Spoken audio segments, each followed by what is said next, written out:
welcome Rigby and Andrew Tesoriero. We're so excited. Just to put you in my shoes for a minute, I have to review these welcome statements every time, and I have taken the old one and penciled in some text to account for the new administration. So it's kind of funny. But so I'm Jessica, this is Junae, this is Armin. And we want to welcome you tonight. We are so happy to bring together these readers, and we're happy to bring together all of you, this audience in this room, and everyone joining us by live stream. And make yourselves comfortable. Come on. Yeah, come on sure. This is do not be shy. Come you want to move chairs. We've got some space in the middle. Yeah, we can move. Yeah. We're just getting started, hello, so you're fine. Hello. Come on. Don't be sorry. Hi, Jenna. It's Jenna's birthday. And we have some cupcakes upstairs. Oh, So we're really happy to be here. We have also a lot of liquid beverages that are getting heavy to schlep, so everybody should not, you don't have to drink the alcoholic ones, you can drink the non-alcoholic ones, you can drink all the beverages. So anyway, welcome. Thank you to each of you for your consideration in honoring our COVID policy and looking out for each other. We've adapted some words from a statement that was disseminated by RAWI, the Radius for Arab American Writers, and the last AWP, which feels like a lifetime ago. So we are gathering during a ceasefire in Gaza. And that does not necessarily mean an end to violence in Palestine. That violence is the continuation of decades of colonial violence under Israeli apartheid. We stand in solidarity with victims of genocide in not only Palestine, but Sudan and Congo, and with the indigenous peoples on whose traditional homelands were gathered, including Multnomah, Kaplamit, Clackamas, Tumwater, and Watlala Cascade bands of the Chinook, as well as the Tualet and Kalapuya, and many other recognized and unrecognized indigenous nations of the Columbia River. We stand firmly against anti-Blackness and recognize that police violence and all white supremacist violence must be named and opposed. These forms of violence, along with transphobic violence, it said being legislated, but now it's not even legislated. It's just perpetrated, I guess. At the highest level of government, endanger the lives of trans, queer, gender nonconforming, and non-binary people. So as we begin our event, we wish to underscore that none of us are free until all of us are free. And that anti-racist, liberationist, and anti-colonial struggles are intertwined. And we thank the organizers who wrote and disseminated this statement for their labor and ongoing activism. So we want to make good use of this time together and continue to expand our circle of care and hold each other. And without further ado, I'm gonna pass it over to Junae, who will introduce Milo.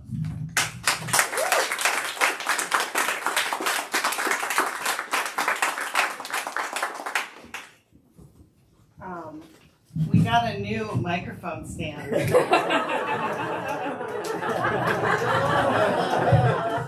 probably ruined it. Too much fun with that.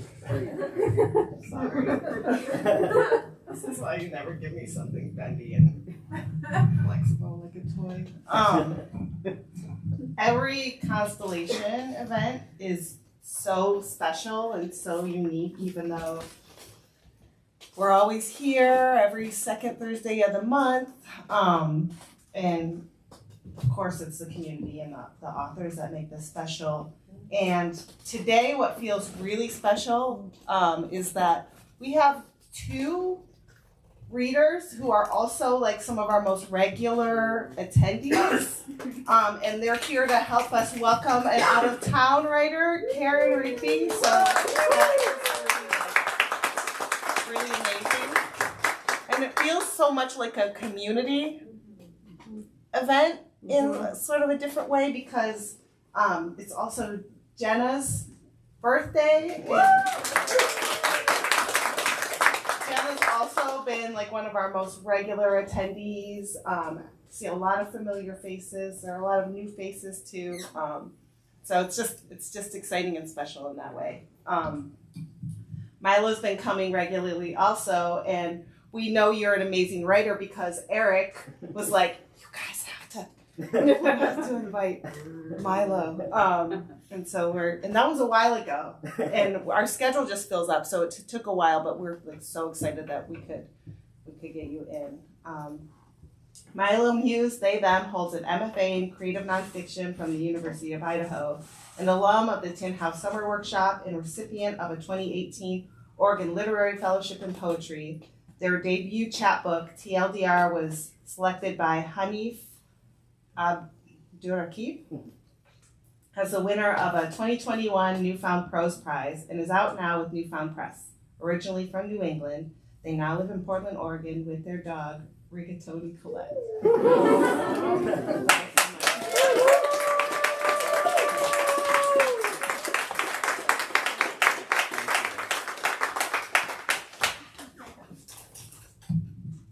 This is great. How's this volume? Is this perfect? Good? Great.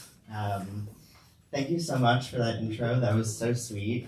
It feels really special to me to be reading here because I've been coming so regularly and I've loved this event so much. And I think it's partially because the way that you all talk about community feels so practiced, and so like I felt so welcomed here immediately, and the like after thing upstairs is always so bountiful and like not awkward, which I feel like post reading mingle time is usually really painful and I leave quickly, and I didn't.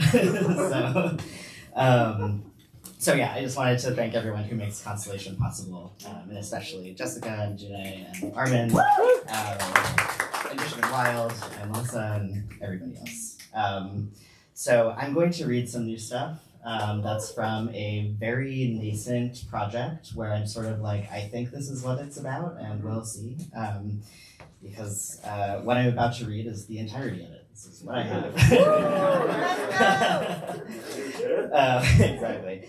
And so the basic sort of, the only thing that you really need to know is that this is me thinking a lot about the way that polyamory both does and does not sort of diverge from the nuclear family and from the pressures and anxieties of that sphere. And so I'm thinking about family abolition stuff, and I'm thinking about psychoanalysis, and I'm thinking about all kinds of things.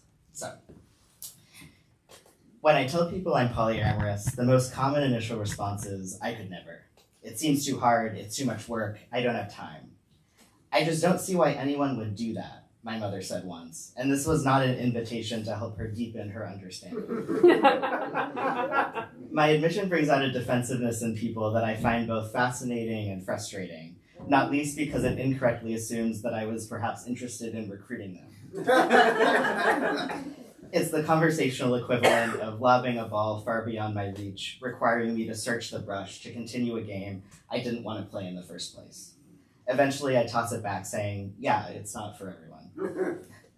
To be fair, my feelings about having children might resemble others' feelings about poly. When asked, I say that I just don't think it's in the cards for me. Some of the reasons repeat, the work required, the time, and some differ. I fear the responsibility, there's capacity, the cycles that I would be invoking and perhaps ill-equipped to interrupt despite my best efforts. In my imagining, a child would become my sun, a fixed orbit, but I want freedom of movement. I want to have many sons. People with children will list the reasonable anxieties and frustrations attendant with parenting and then end with, but I wouldn't change it for the world. I'm always snagged by this disjuncture, the phrase's recitational quality. I do not ask the follow-up question, why not? Just as my conversant doesn't inquire about my reasons for choosing a life that seems unfathomably difficult to them. In both silences, there is a failure of curiosity, a succumbing to alienation that only exacerbates its reach. I try to dispel the fantasy that by being poly, I am not engaging in the family, that I am doing something new. Loving in a different configuration does not alter the configurations that practiced me into my current self. We take our families with us into all of our relationships until, hopefully, they are a gauzy curtain that we can recognize and see through, mostly. I don't know if anything more optimistic is possible, or if even eradicating the curtain should be our ideal. In the Oedipal scenario, the boy child is described as an interloper. Stoking the jealousies of the father, the two masculinities compete for the mother's affection, each hoping to vanquish the other. But to explain the nuclear family in a narrative of cheating implies that the child was not co-created in some capacity. It neglects to account for the general fact that the father invited his rival into his relationship. What if we consider the child less a romantic rival and more of a third joining in their parents' relationship? In other words, what is the nuclear family but a throuple?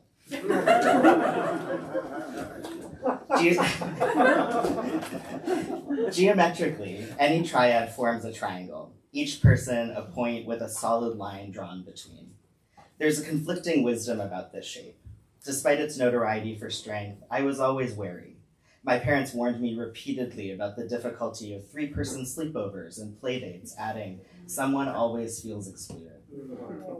It had not proved strong enough to hold my own family, my parents divorcing by the time I was 3. When diagramming the nuclear family, it is nearly always represented by an equilateral triangle.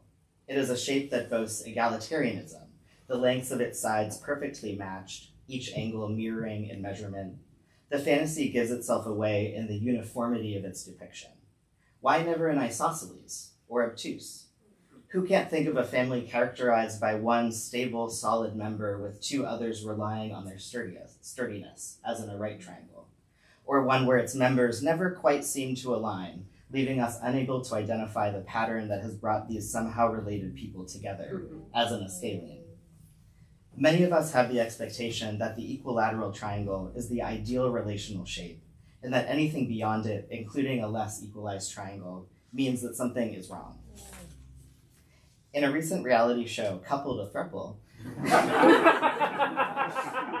many throuples in the making screeched to a halt as soon as there was anxiety about the distribution of desire in the relationship. If it felt as if one of the originating couple was connecting more quickly or deeply with their third, the other would claim that their throuple was doomed. After all, if their configuration was correct, desire would flow with perfect equality, growing apace, never leaving anyone feeling left out or alone. While the show claimed that it was for couples interested in exploring non-monogamy, their exploration was severely limited by the mandate that they form throuples. Sure, narrowing the relational possibilities to a single form provided a more concrete structure for the show, and sure, this particular structure is rife with dramatic potential as it keeps all the key players in close proximity to one another. The show presumes that it is more thrilling to watch 3 people litigate an argument than see one person alone in a hotel room spinning with anxiety while their partner is out on a date. I think either can be tedious or engrossing, depending on the approach. When I started watching, I knew I was going to be encountering Polylight, a version of my life diluted beyond recognition and resonance. My critiques therein are neither here nor there and feel naive to list, so I won't. Rather, what surprised me was the way that, in seeking a novel to them form of relationship, many of these throuples found themselves in an all too familiar dynamic. These couples didn't get a third, they got a child. In the show's structure, the thirds exist exclusively to be in service to a couple's poly journey. Each dyad is introduced at the beginning. The audience learns how long they've been together, what about non-monogamy interested them, their expectations and anxieties about opening up. The thirds are not allowed histories, nor their own desires. Whatever we hear about them is incidental, a snatch of small talk before a 3-person makeout in a pool. The couples hold all the power. At each stay or swap ceremony, the thirds line up across from the couples and wait to be chosen. If a couple expresses interest, the third steps forward, their agreement all but guaranteed. When they accept their couple's invitation, The third sits on an oddly high chair, their couple hovering behind them as if posing for an anachronistically modern department store photo shoot. If the couple is not satisfied with their current third, they are permitted to swap for another. The rejected third gets no say in this. There are a few who are never chosen, and I unfortunately know absolutely nothing about them. Just their increasingly sour faces as they were trotted out, made to pose, and then banished back to an untelevised hotel room. As childhood is defined by a lack of agency and autonomy, the thirds find themselves back in this familiar grip. They are now beholden to these two people they did not choose, who seem to find them both a menace and a critical key to the preservation of their relationship. Whenever the third has a feeling or a want or a need, its legitimacy is inversely proportional to the perceived threat it poses to the couple's relationship. The third is perpetually the one who does not understand, who can't understand, why a partner is acting poorly, what it feels like to transition to poly, the trials of a long-term relationship, and thus their attempts at justice are shrugged off. The couple retreats into a set of static pronouncements, weaponized with a condescending edge. That's not the way relationships work. That's not who I am. Life isn't fair. What is a third to do? Most nights sleep in between their couple, like a child who's had a nightmare and seeks refuge in their parents' bed. They exclusively had king beds that they had to sleep in together. That was like the vibe. I guess there was technically like a cool-off room if you like really needed to get away from your people, but you know, that was down the hall. One of the complications of living an untraditional life is that we lose access to the maps and guideposts that steer other people's lives. Queers, for example, often talk of forging our own paths with a combination of reverence, what a gift to be free of the arbitrary timelines and milestones of straight society, and despair. Oh, to be lost in this wilderness that others never need to traverse. Poly has its own version of this, the open question of how a relationship grows without the assumed progression of cohabitation, marriage, and then children. But I fear that many of us who consider ourselves lost are actually hewing quite close to the beaten trail, obscured but for a thin fence of brambles. Or we are in the brambles, trying but unable to escape completely. On the one hand, I believe in the radical potential of these identities, but on the other, I'm suspicious of the extent to which these identities are employed radically, and the extent to which radical change is even possible. I bristle against the self-important claims of other poly people, as if we are exempt from the dynamics that plague monogamous relationships, or able to master them. In the classic Oedipal myth, it is Oedipus's avoidance of his fate that eventually dooms him to fulfill it. His belief that there is an alternative, that he has agency, that he can outsmart the oracle's proclamation, is what sets him on the path where he will sleep with his mother and murder his father. When he realizes what he has done, he blinds himself in reproach, an injury that literalizes and perhaps originates, I need to research this, the self-admonishment, I should have seen this coming. The myth and its psychoanalytic interpretations posit a certain inescapability from the myths that structure our lives, at least if we deny their existence or think all we need to rewrite them is a bit of insight. Oedipus's knowledge did not save him, because knowledge in and of itself is not curative nor revisionary. To imagine information as the solution only underestimates the power of the myth and leaves you its character. The family is a pernicious form because it creates us. We are made by it. It is where and how we learn or fail to learn the proficiencies we will rely on for the rest of our lives. Speech, intimacy, nourishment, survival. It is where we experience all of our firsts that then become the foundation for the seconds, thirds, fourths that come after. If one is separated from their family early in life, or one's family is otherwise absent for the task of situating them in the world, that absence is as constitutive as any relationship. We are raised in tandem by any number of fictional families, those on television and those that we imagine in the houses of our friends and neighbors, ever in search of models, if just to reject them. I will never become my mother. Of course, these kinds of pronouncements tend to foretell or ensure the opposite of what they claim. As psychoanalysis has long demonstrated, wherever we are, our family is not far behind. While poly has often been framed as a renunciation of the family, in practice, I experience it as more of a multiplication. Instead of having three fixed unitary roles with a clear cast list, mother played by, father played by, child played by, our projections and self-identifications become unglued, compounded. We all play many parts in these Oedipal dramas. Every day there are multiple permutations happening at once. 3 plays put on simultaneously, each of us cast in numerous roles. We get confused. Who am I supposed to be playing now? And who are you? We misapprehend our castmates, seeing daughters and fathers where there is really a lover, a friend. Lines from one script slip uneasily into another, leaving us unable to respond, to carry on with the expected order of things. Who are we to each other? Hangs over our interactions, ghosted as much by the word family as the ghosts that make up that term.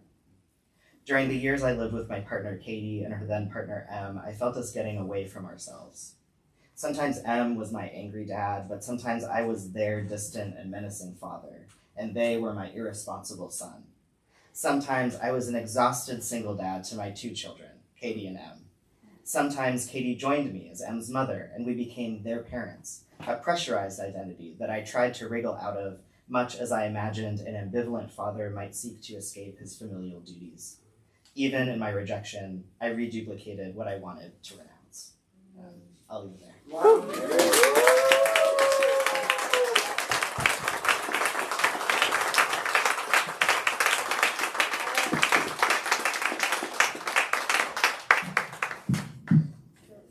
Damn, Milo.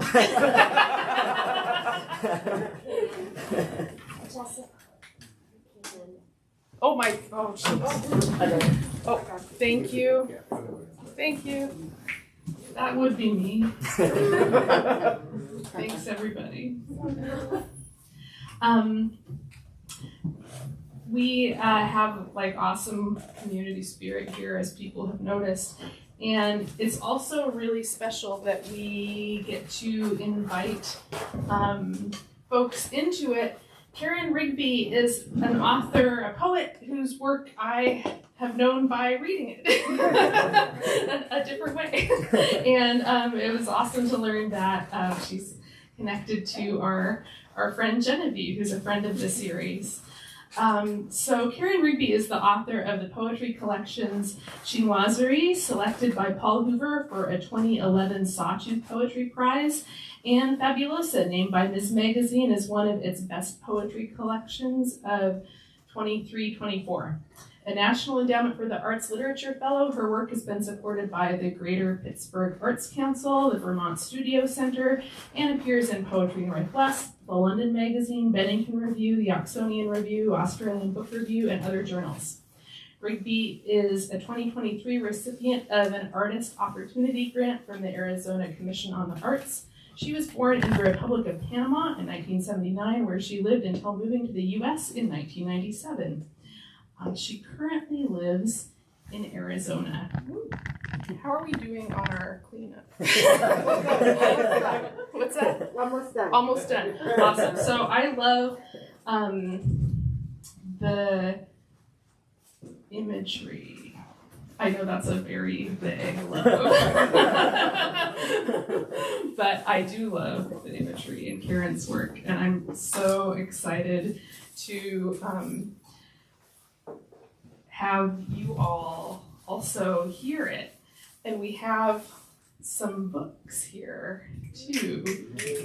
I know Karen's on book tour for Fabulosa right now, yeah? Awesome. Super exciting. Okay, without further ado, welcome Karen Rigby to Constellation.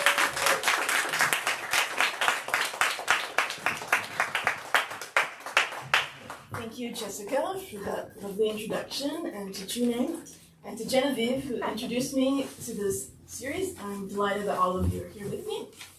I'll be reading you a few highlights from both of my books, and most of them don't need too much introduction, so I'll just get to it. The Roses.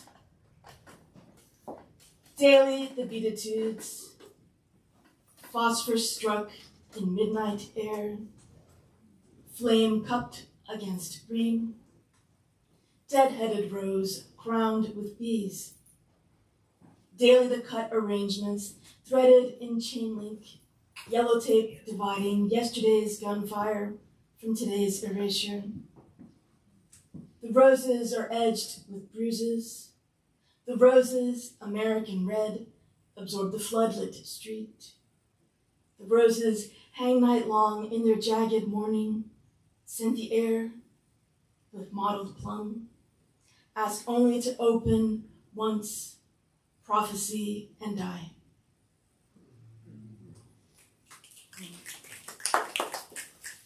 One of my loves is watching figure skating. So this next poem is to Carolina Costner, a figure skater who performed at the Winter Olympics in Sochi. To Carolina Costner on Bolero. Because I live for the comeback, staged in black, cold expanse, waiting to be writ. Because I love the way one arm lifts in time to what Ravel imagined as a masterpiece with no music, repetition made magic only because each shift intensifies, piston or hammer in the ear. I love the ice that brings us here, across the years spent counting spins, an illusionist flight of doves, or Samara in the rain. Because I've walked through gray cities, gray futures, I love the sudden break as evidence of nothing exactly, but the surface of things tattooed with light before a cloud elides the hill. I still believe in beauty, a measured movement, a name fogged on a bus pane. Whatever we love is already leaving, whatever we touch dissolves.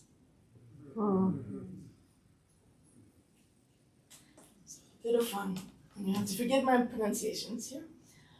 On Marion Cotillard's 2008 Oscar dress. Glamour is a mermaid silhouette. Jean-Paul Gaultier in scalloped lines, X-back, sweeping to a fishtail hem. Never mind white, like wedding cake piping, or fit, like second skin. What I love about sleeveless couture is negative space. Collarbone, shoulders, neck, fugitive as the first crocus. The dress stops everyone on the red carpet, including me, the viewer at home, a silk aerialist spiraling onto the stage. It's that color of palladium, the exact moment thread galvanizes air. The day I watch you playing Edith Piaf, I understand the brute song housed in the chest finds a way out. What's in a dress? Stitch, scaffold, silver edge, a piano, hammering notes pure as jet. The best dress I ever wore was forest green velvet tapered to a bee's waist. The skirt hung like a bell. Glamour is muscle made movement, a body turned salt.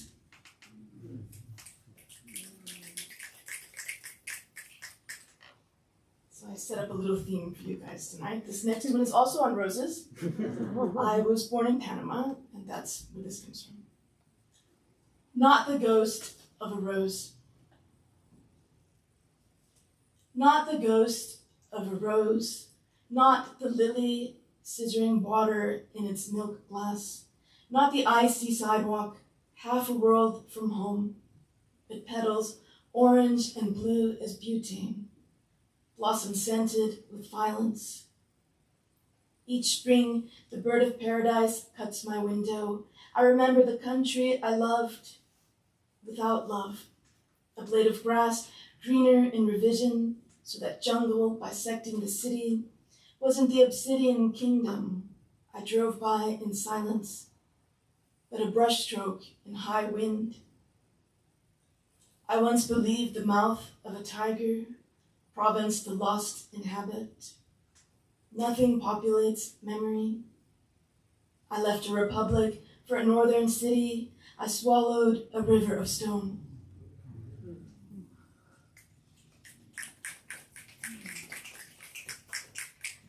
So every now and then I'm asked why my poems are so dark in theme. And this is kind of me having fun responding to that in Ars Poetica. Why my poems refuse daylight.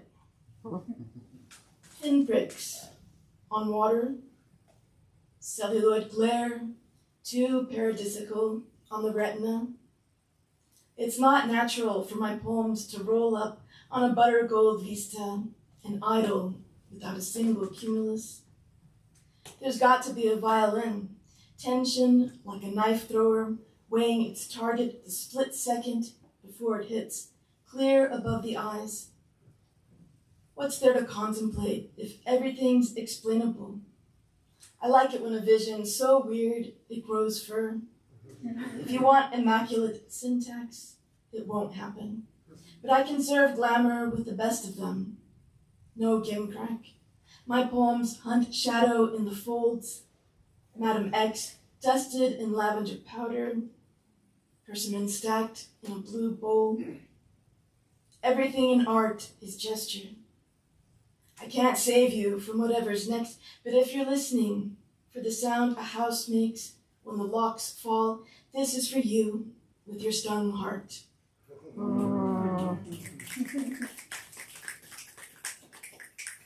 I'll switch gears to read a few older poems from my first book. And I have a love for all things botanical, including the names of various varieties. So you hear a bit of it. Plums. Friars, red beauties, elephant hearts you could pair on your tongue, limbs darkening below the line.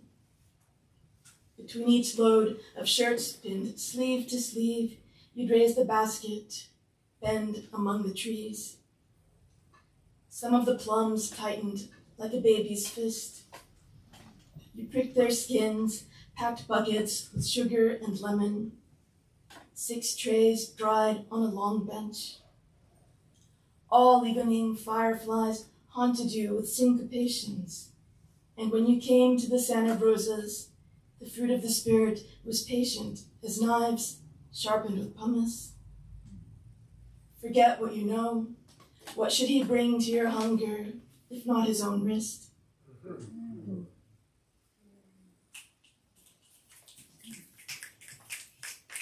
So this next poem takes its inspiration from the fairy tale about the emperor and the nightingale, and also that idea about the firebird rising from the ashes. So I'm kind of mixing both stories at once.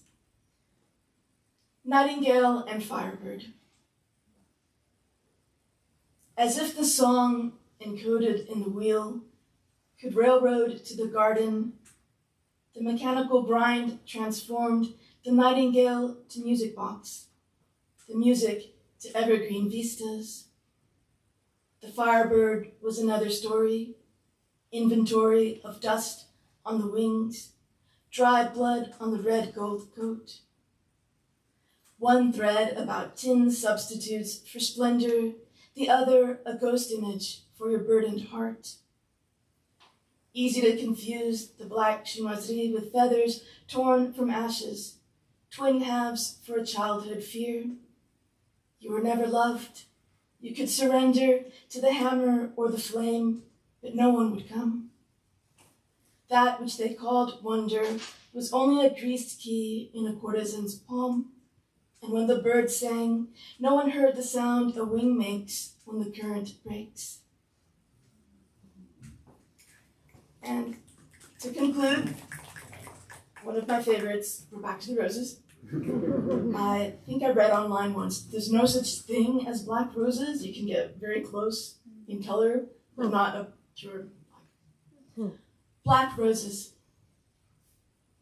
None. Only burgundy or violet, scene you never imagine, fields burning with larvicide, black magic, lava blood, ruby celebration, holy grail of botany, furled like ironwork. Not even carnations split along their stems to drink the florist dye, approach the order of the rose. Some say petals scorch easily, the symbol turned vampiric, floribundas staked from Syria to parlors of the Art Nouveau. Always a rose, entwined with rose, given an ardor or vengeance, kiss of death, blood of martyrs, novel, noir, baccarat, barcarolle. black rose dried in vellum, black rose frosted in nitrogen, black rose tattooed, genus prized for being almost true, essence of dream, apothecary, how I loved you, whittling thorns, loved you not. Thank you.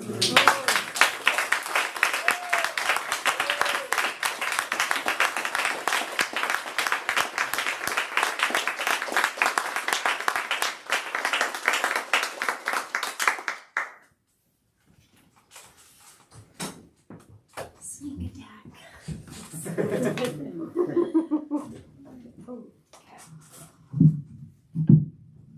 How's that? Oh, echo. Good evening, everybody. My name is Jenna, and it is my immense pleasure to introduce my friend in literature, laughter, and whiskey, Andrew. Now, Andrew has an official sanctioned bio that I will read, but first, I'd like to take this chance to embarrass him a little. I love that Andrew is reading this month because tonight marks 2 years, 1 week, and 1 day since we became friends. I know this because I scrolled endlessly through my Insta story archives to find the picture I took on the day we met on the big island of Hawaii. When I spread out my towel next to Andrew on the sleepy locals beach, what compelled me to strike up a conversation was not his warm smile or his obnoxiously McDreamy hair, but the book in his hand. He was reading Genevieve Gornichek's The Witch's Heart, and my copy of Electra by Jennifer Saint caught his eye. We struck up a conversation about our beach reads, and our chat easily flowed from historical mythological retellings to the fact that we're both writers and U of O grads who, lo and behold, lived minutes from each other in Portland. Yeah. Serendipity is a wonderful thing, but what holds even more kismet is that our first proper hangout was here at Constellation. Yes, we've connected on that sandy beach, but it is this Thursday evening community fostered by Jessica, Juné, Armin, and all of you that is what nurtured our friendship. So perhaps tonight, after these, whoa, we already heard 2 out of 3. Sorry. I wrote this with assumptions at her. So perhaps tonight, we can all look around the room, exchange a brave smile in between strangers, and strike up new friendships, spurred on by literature, laughter, and if you hang out with us upstairs, whiskey, for sure. No, I brought a bottle. Oh, that was my prop. Oh my God, you told me I would love your prop. I was going to make you take a shot, so just be glad that I have terrible time management. Thank you. Cue us up, Eric. Okay, so for Andrew's real introduction.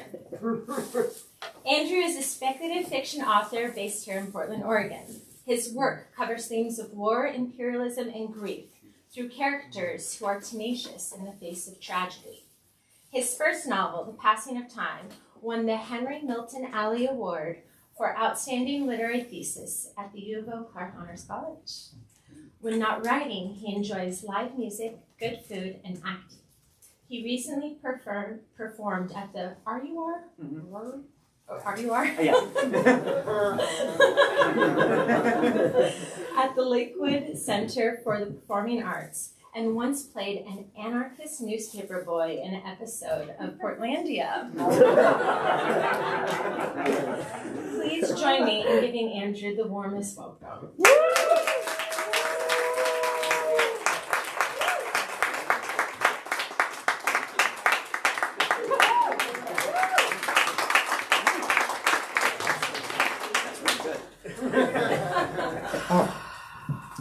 Thank you, Jenna, for such a wonderful introduction. And thank you to Jessica and Juné and Armin for the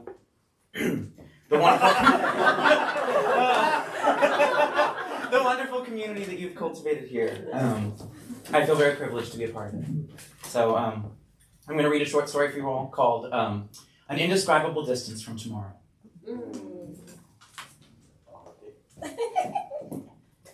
After the oceans drowned the world, there were 7 island cities that collapsed and sank before completion. Only Palladium, ours, the last, still stands. Unstable, our precursors fell into the ocean, half-finished husks of civilization among the coral and kelp. Drowned skeletons of skyline, now houses for fish, highways for dolphins and whales. Ours, the first to stand, the first structure after ocean rise, solid enough to beckon skybound humanity back to Earth. Cranes shaped a mountain from dirt on our steel foundation. Then, botanists tilled the earth with seeds to grow wild, our most daring flora turning dirt to wilderness, only so that it could again be tamed. After that came the architects. Our citadel is a garden of visions. Our libraries are angular temples. Our skyscrapers are elliptical towers, floors weaving and unweaving like DNA strands. Or, for the traditional, the architects built Tudors, manses, castles, ramparts, parapets. See someone's cat perched in a crenel, a gunman's line of fire now sunlight for a reading nook, for there is no war here. Then, we came. The poets, the stonecutters, the astronomers, the sculptors, the biologists, the authors, the singers, the guitarists, the bassists, the drummers, the designers, the physicists, the philosophers, the florists, the playwrights, the chemists, the innovators, the actors, the painters, the archivists, the vanguard of the future, lined up on lantern-lit streets. We paint on every surface, every road and bridge and wall. Color drips like rain from the eaves. We take dime-shaped pills once a year, on our emergence days. The pill grants 1 more year of life. And we dance until sunrise, grass between our toes, music thrumming in our ears, bass and drums onward, ever onward. And we breathe the salt sea air and dance and kiss and hold and fuck each other and break each other's hearts as we spin through each other's arms in psychedelic swoons, and we run through moonlit forest paths with fern fronds whipping our faces, and we build and build our eternal archive. The history of the fallen world, mourned but not forgotten. And the temple of our world renewed. Our endless library of our revelatory works. Our books, paintings, sculptures, poems, theorems, albums, all our staggering innovations. The infinite creations of our infinite minds. We live to create and love each other's creations. But tonight I am alone. My shoes click-clack on a cobblestone bridge. I am stepping on someone's abstract painting. A sine wave of fuchsia curls from the tip of my toe to the other side. Amber hexagons glow atop zigzagging metal poles, a surrealist distortion of streetlights. I've always thought the zigzagging metal clashed with the sinuous swirls of the bridge, but I like the view from here. I'm in one of the higher districts on our manufactured topography, and the moon sits low in the sky. Here, I could pinch it like a marble between my fingers. I keep walking even though my feet hurt. My phone rings, but I do not answer. It is Matthew or Renee or Elise calling again. They know by now, but I should have told them. I have announced no new project in the pipeline, no new book or play or album or script. My data cube is already a retrospective. See what he made long ago. The bells at midnight bring my emergence day, and I have announced no lavish gala to celebrate. They know what this means. I hold a dime-shaped pill in my hand. Like a princess in a fairy tale, I have until midnight to decide. They say it is painless, death, the one thing in our island world without ceremony. Just lay down and fade away. We have been given the gift of ultimate choice, the ability to conduct our own codas, to decide when and where the last lines of our lives will be written, when ellipses becomes period, and so on. Today, I am 238 years old. Buildings swell and spread as I walk, contrapuntal architecture of compression and release. Our city is one giant sculpture, sloped rooftops like rolling hills, tumbling end over end to the horizon. And I have taken every left, every right, every roundabout, every exit. There is no bar I haven't drank at, no vista I haven't watched the sunrise from, no dance floor I haven't spun circles around, no corner unexplored. I have 68 novels to my name, 12 immersion cubes, 10 short story collections, and 34 albums from 6 different musical projects. I made sculptures out of smoke and conducted strobe light symphonies, designed 5 neurodecks and 108 sensoriums. I have been waiting for centuries, working and working and waiting to feel like I have done enough. Across the bridge, I see the park where I met Matthew 112 years ago. He was walking his dog, a husky, Octavian. I stopped to tie my shoe, and Octavian licked my face. Sunlight gathered on the surface of the pond. Matthew apologized, but I laughed and ruffled Octavian's fur, said I didn't mind. And Matthew smiled, said Octavian doesn't normally let strangers pet him. I wept for days when Octavian died. Our benefactors did not make dogs and cats immortal, so that we artists would still have to experience grief. Matthew wrote his most famous symphony then, and I wrote 15 poems, one for each year of Octavian's life, even though I was only around for 10 of them. The first time Matthew kissed me, we were closing out a rooftop bar. I intended to keep my wits about me since we'd only been out a few times, but lost them in the thrall of easy conversation. He nearly fell over laughing at a story I told about opening night of a play I performed in. My character was a waiter, and I, on my way to the stage, tripped and spilled a prop cocktail all over my costume. The crew started to towel me off, but there was no time. I tumbled onto the stage in a mockery of the fall I'd just taken, and the audience laughed so hard I spun it into a gag and kept spilling drinks on myself each time I entered. When Matthew doubled over laughing, he leaned on the balcony railing, and I jumped up to catch him, said, "Careful, you'll pitch yourself over the edge." He stopped laughing with my hands on his shoulders, leaned in, and kissed me. The moon climbs higher. My phone chimes. Matthew has left me a voicemail. He is crying. "Don't do this. You don't get to do this. I know you have some fucked up complex about originality, about bucking tradition at every turn or whatever, but this isn't your goddamn masterpiece, okay? This is just you hurting the people you love. I love you. Please stay." I know if I talk to him, I will stay. I love him. I have always loved him, and I would stay because I love him. But beneath my love for him sits an inexorable exhaustion, a stone in my gut that gets heavier and heavier with each passing day. We were put here to create, and I am empty. Months turned into years, and no new ideas have come to me. But the tremor of pain in his voice makes me sick. I swallow my breath. This is a decision I have to make alone. I summit a steep hill, an acute angle from the horizon. My legs burn, my stomach knots. For a moment, I long to be deprived of our world's greatest gift. I long for some ancient god to smite me, some ancient ailment to cripple me, a car to come at the wrong time, anything to strip me of this dreadful burden of choice. Should I wait around until everyone I love has already decided to die? You should never be the last one to leave a party. I passed the French restaurant where Renee agreed to publish my first book, lifetimes ago. She folded the menu, leaned forward with clasped hands, ignored the strand of blonde hair that flopped in front of her brown eyes. She always had a glimmer in those eyes that said she knew more than you did, which was usually true, and said, "This is it. This is the one." We ate at the same restaurant when, halfway through my second book tour, her husband ended their marriage with a voicemail.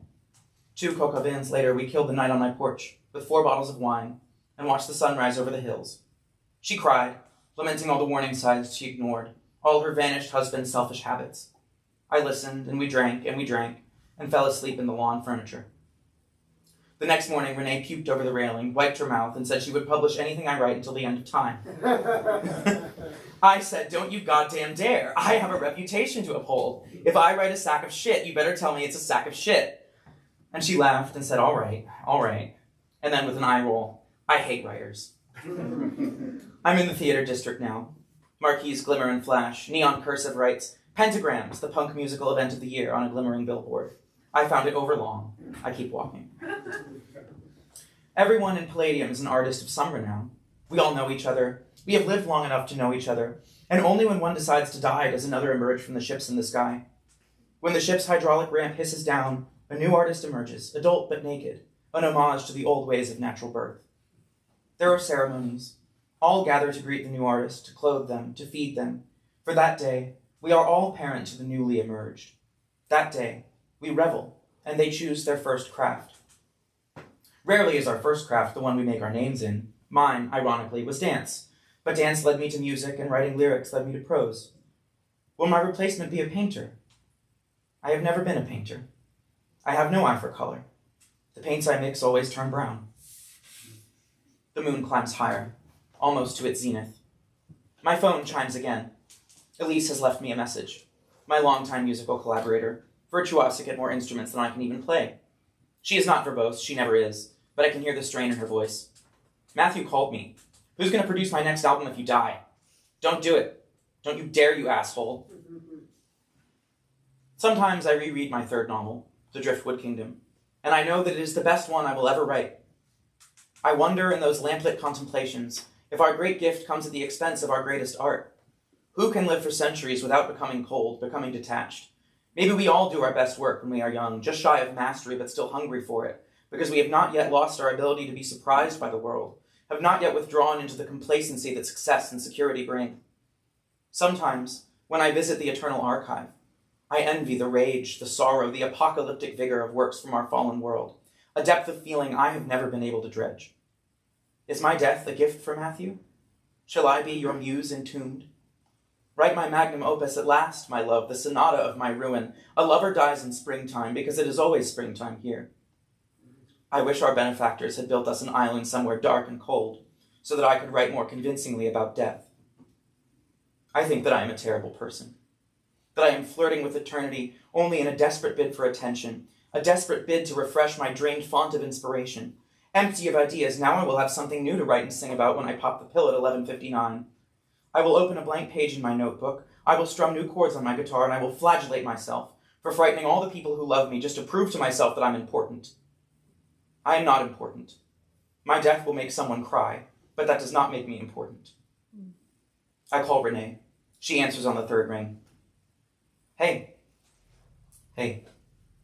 She is silent for a moment, and then, well, are you doing it or not? I don't know. Her voice is rueful, warm. Yeah, you do. Do you think I'm a bad person? Of course not. If I did, I wouldn't have answered the phone. She laughs, a wry percussive sound. I don't think someone who loves themselves could have written The Driftwood Kingdom or made any of those weird albums about snow you did last century, but that doesn't mean you're right to feel that way. She pauses. Do you remember what I said when you gave me the first draft of your first manuscript? Now I am rueful. Whatever you do it confidently. That's it. Have a good night. She hangs up. The moon climbs higher, higher still. As I leave the theater district, marquees give way to marketplace. Silver walls wind down the avenue, lights screaming the names of businesses, and ahead, the floating white sphere of the department store, a spiral escalator snaking down to the ground. If I keep walking, the market district will turn to a park, and then to the pier. I, like all artists, am enamored of the ocean, the infallibleness of it, the quiet strength. I want to see it again, but I do not have time, and I cannot bear to face the ocean when I make my decision. Confronted with a dark infinity stretching before me, the colossal unending of it, I will take the dime-shaped pill without question.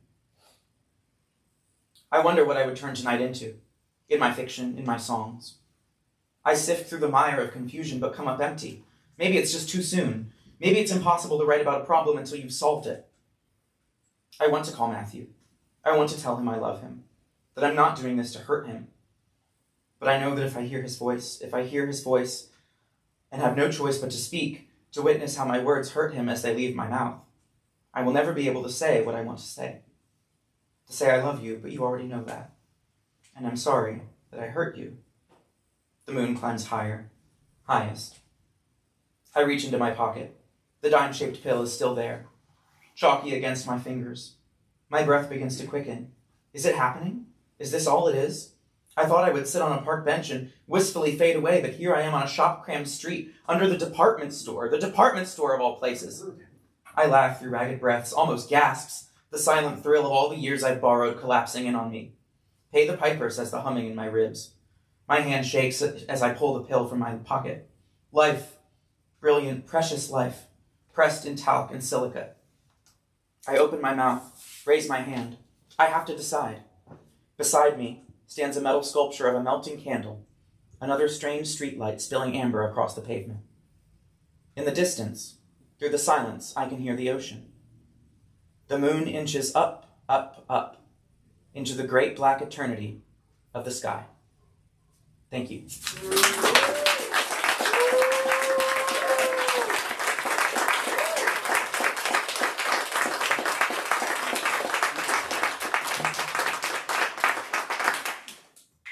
Damn, Andrew. How awesome to be an actor and a writer. Thank you, everyone. It was amazing. What a great night. Another one.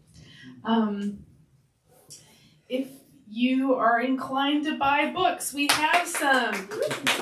Also, there is a store full of amazing books, and June is working the till tonight. Yeah.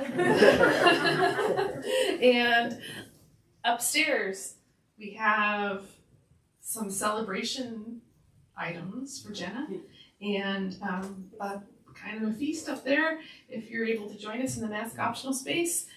And also we can socialize down here. And for whom is this your first time at Constellation? Well, a few of you. Well, we hope that you can come again. Thank you for being here. Take care, everybody.